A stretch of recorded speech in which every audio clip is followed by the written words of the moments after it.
Well, hello again, and today we're going to carry on with our story. So yesterday we did the start and we told you, everybody, our reader, where the story took place. So today we're going to tell the reader who Winnie the Pooh meets and what they get up to. So in my story I'm going to have Winnie the Pooh met Piglet and they went together to look for frogs in the pond.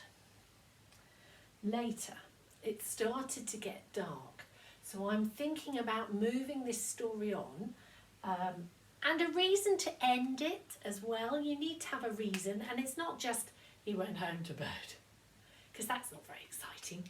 So I'm going to say later it started to get dark and Pooh decided it was time to go home for a sandwich. So he liked honey sandwiches, didn't he? Well, he liked honey, to be fair. So I might include that bit. But I'm going to start with he. So we've already said it's about Winnie the Pooh, so we don't have to keep saying Winnie the Pooh or Pooh. We can now use he now and then, and it cuts it a little bit shorter. So he went, he, capital H, because it's the beginning of our sentence. He went, So yesterday when we were doing our writing, we were writing about going through the wood or maybe having a little hum as he went along the path.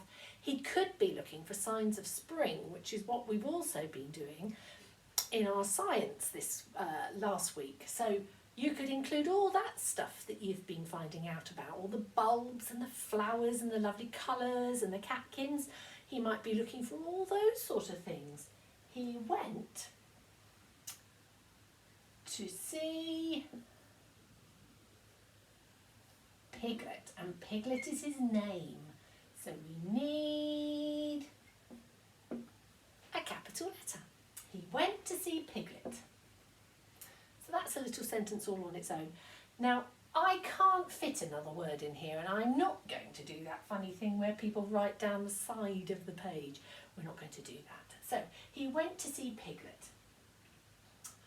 Full stop. And then,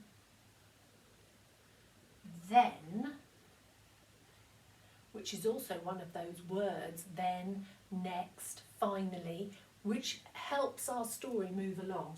He went to see Piglet. Then they went to look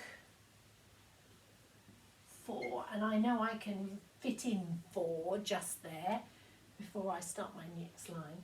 Then they went to look for frogs. Full stop.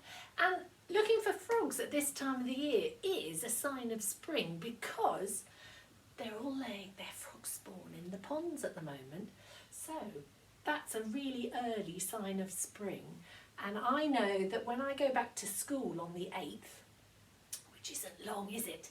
When we're all back together again, I have a feeling there might be some frog spawn in our pond at school. So we'll have to have a little look at that. And if I don't remember, remind me and we'll all go and have a little look. So he went to see Piglet. Then they went to look for frogs. And then this is what they're doing. This is their adventure. This is what they're getting up to. But we do need to finish our story. And that's when I'm going to say, so they stayed there until it looked like it was getting a bit dark. Because we can't have Pooh out in the dark, can we?